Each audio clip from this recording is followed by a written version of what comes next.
Hello everyone. तो मैं हूं आपका दोस्त एडवोकेट तुलसी राम सिंह और आप देख रहे हैं मेरा यूट्यूब चैनल। तो कैसे हैं आप? आशा करता हूं अच्छे होंगे, स्वस्थ होंगे, मस्त होंगे। देखिए, जो आज अपना टॉपिक है वो ये है डिजिटल रेप। देखिए, ये जान लेना बहुत ज़रूरी है कि डिजिटल रेप होता क्या और कैसे होता है। मैं एक चीज़ और बताना चाहूँगा। देखिए, मेरे मुँह में छाला निकला हुआ है तो हो सकता है मैं खुल के ना बोल पाऊँ, तो उसके लिए माफ़ी चाहूँगा। तो डिजिटल रेप जो होता है वो कैसे होता है और कहाँ पे होता है, तो इन सब के बारे में हम खुल के बात करेंगे। तो वीडियो के लास्ट तक बने रहिएगा। डिजिटल रेप का मतलब ये नहीं है कोई इंटरनेट पर किसी लड़का या लड़की के साथ आके शोषण करेगा। आज डिजिटल रेप के बारे में बात करेंगे वो कुछ अलग चीज़ है। कुछ लोग पहले से जानते होंगे, कुछ लोग नहीं जानते होंगे, उनके लिए नया होगा। और जो जानते हैं वो उसमें कुछ बदलाव हो रहा है वो जान ले, और जो नहीं जानते हैं उनके लिए नई चीज़ है, वो उनको भी जानना चाहिए। डिजिटल जो रेप होता है, जैसा कि मैंने अभी बताया, इसमें कोई इंटरनेट पे आकर या ऑनलाइन आकर आपका रेप नहीं करेगा या किसी लड़का लड़की को छेड़छाड़ नहीं करेगा। ये बिल्कुल अलग है। ये दो इंग्लिश के दो वर्ड से बना हुआ मिलकर, डिजिट और रेप प्लस रेप। डिजिट का मतलब हुआ नंबर और रेप का मतलब बलात्कार, जो कि आप लोग सब जानते हैं। देखिए, डिजिटल रेप का मतलब ये हुआ, अगर हम इसके डिफिनीशन की बात करते हैं, परिभाषा की बात करते हैं, तो जो डिजिटल रेप हुआ ऐसा नहीं कि क्या कहते हैं, इसमें अगर हम बात करते हैं तो ठीक है, इसमें उंगली हो गई, अंगूठा हो गया, पैर की उंगली चाहे क्यों ना हो, ठीक है, किसी लड़की या लड़का के किसी भी पार्ट के अंदर डाला जाता है तो उसको डिजिटल रेप कहा जाता है। खासतौर पर यह अपराध बच्चों के साथ ज़्यादा होता है।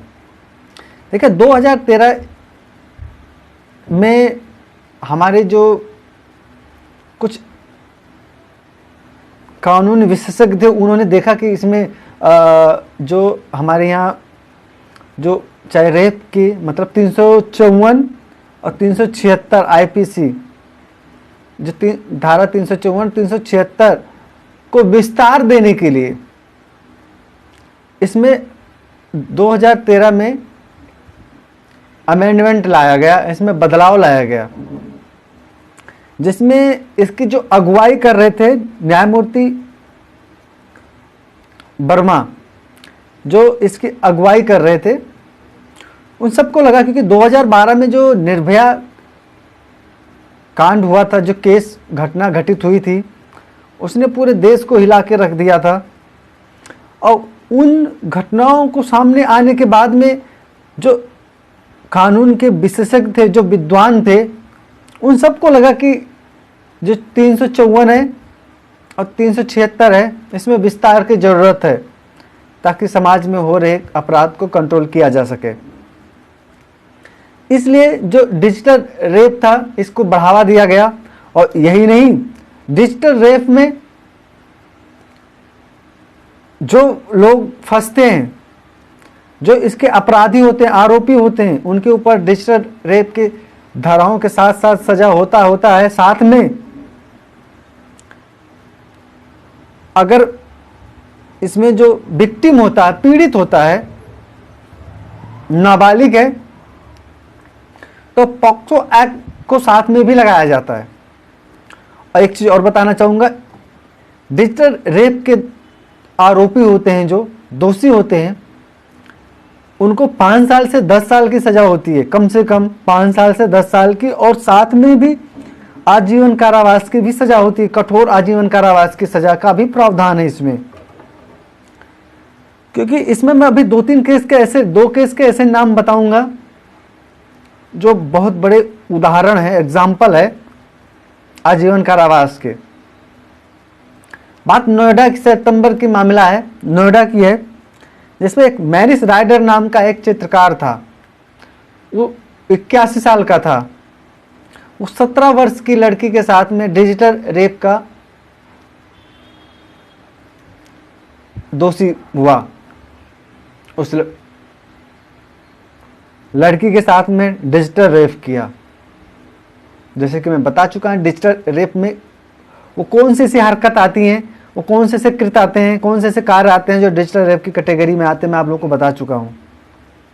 और उस आदमी को उम्र कैद की सजा हुई। यही नहीं, नोएडा की ही बात है, अकबर नामक व्यक्ति ने, जिसको उम्र कैद की सजा हुई, वो भी डिजिटल रेप का दोषी था, उसको उम्र कैद की सजा हुई। नोएडा कोर्ट ने उसको उम्र कैद की सजा और 50,000 जुर्माना भी लगाया।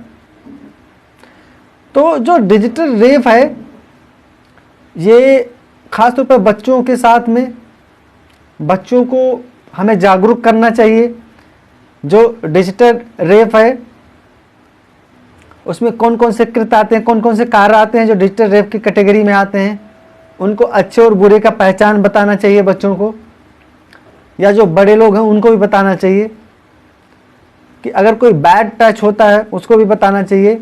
और ज़रूरत पड़ने पर आप 1090 पे कॉल भी कर सकते हैं, टोल फ्री नंबर पर, या जो पुलिस हेल्पलाइन नंबर है, महिला हेल्पलाइन नंबर है, वहाँ पे भी कॉल कर सकते हैं अगर आपको लगता है कि आपके साथ डिजिटल रेप किया जा रहा है। देखिए, इसमें जो सबसे बड़ी बचाव की बात अगर हम करते हैं तो सतर्कता होता है, वो सबसे बड़ा बचाव है। अपने बच्चों को इस चीज़ से अवेयर कराइए, घर के बच्चों, बच्चियाँ, यहाँ तक छोटे बच्चे, चाहे वो जेंट्स, छोटे लड़के जो हैं, उनको भी इससे अवेयरनेस लानी चाहिए ताकि बैड टच गुड टच में फ़र्क जान सकें। ये चीज़ अगर वो जान गए तो मैं तो गारंटी पूरा लेता हूँ कि उनके साथ में डिजिटल रेप नहीं होगा। और एक चीज़ और, इसमें रिप्रोडक्टिव ऑर्गन को अंदर प्रवेश कराना भी डिजिटल रेप की कैटेगरी में आता है। यानी जो 354 और 376 जो था, इसके विस्तार करना बहुत ज़रूरी था, इसलिए इसमें विस्तार किया गया, ठीक है। और जो महिलाएं थी, जो बच्चे थे, उनको पहले से ज़्यादा सुरक्षा प्रदान करने के लिए ये नियम बनाए गए हैं। तो आप, आशा करता हूँ आप लोग डिजिटल रेप के बारे में अच्छे से समझ गए होंगे। और दूसरी बात, ये वीडियो ना केवल खुद देखकर आप अपने बच्चों को दिखाएंगे, उनको समझाएंगे, उनके साथ चर्चा करेंगे और बैड टच और गुड टच में उनको फ़र्क दिखाएंगे, क्योंकि कब क्या पता कौन सा बच्चा डिजिटल रेप का शिकार हो रहा हो। तो जागरूक होइए, और ये वीडियो किसी और बच्चे के, किसी और बच्चियों के, लड़कियों के, महिलाओं के काम आ सकता है। तो ये प्लीज़ ये शेयर कीजिएगा ज़रूर। आप लाइक मत कीजिए, कमेंट भी मत कीजिए, हाँ, लेकिन अगर ये किसी और के काम आ सकता है तो शेयर ज़रूर कीजिए, क्योंकि ऐसा करने से किसी को डिजिटल रेप के शिकार होने से बचाया जा सकता है।